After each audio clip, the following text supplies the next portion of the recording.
Right now, there are more than 10,000 commercial planes in the sky, but nearly none are flying over Syria. Germany and the United States, for example, have actually banned their airliners from entering Syrian airspace. It's because Syria is a danger zone engulfed in a bloody civil war since 2011. But who is responsible for reassessing risks to air traffic if circumstances on the ground change quickly?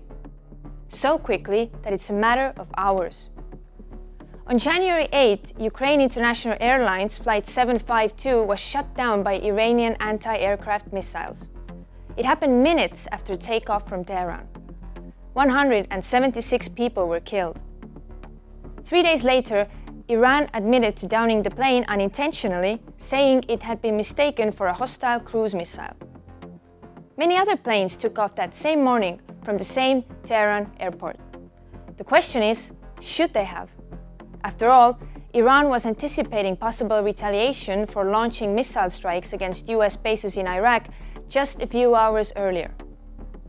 But there were no warnings to pilots and no violation of any rules by the airlines.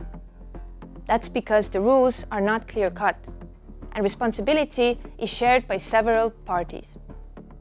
We have the ICAO, the International Civil Aviation Organization, providing recommended practices. We have airline companies with their own command centers providing updates on flight paths. And we have civilian and military aviation authorities from individual countries keeping watch over their sovereign airspace. There really is no hard and fast regulation regarding flying over conflict zones for airlines to follow or for governments to follow. Right now, the responsibility falls on everybody that has a piece of the prevention of this. The civilian government, the military, the airlines that fly in and out. There have been attempts to create more effective preventive measures. After Malaysia Airlines Flight 17 was shut down over eastern Ukraine in 2014, the ICAO published a report. It said that airlines' command centers should assess risks before each flight, not just about fuel and weather conditions, but also if airspaces are safe enough to fly through. But it's also up to the countries that govern their airspace to share vital information. Iranian authorities did have the option of closing their airspace for commercial aviation. So why didn't they?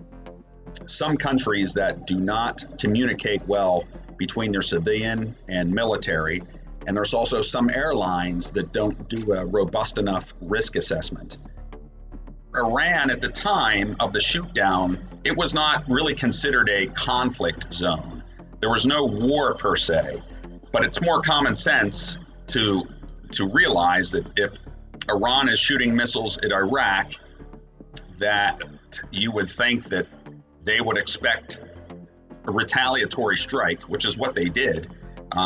And based on that, the military that was expecting a retaliatory strike from the United States would tell their civilian counterparts, the airport, to close down, and at least for the next couple of days, just to see whether or not there was going to be a shooting war.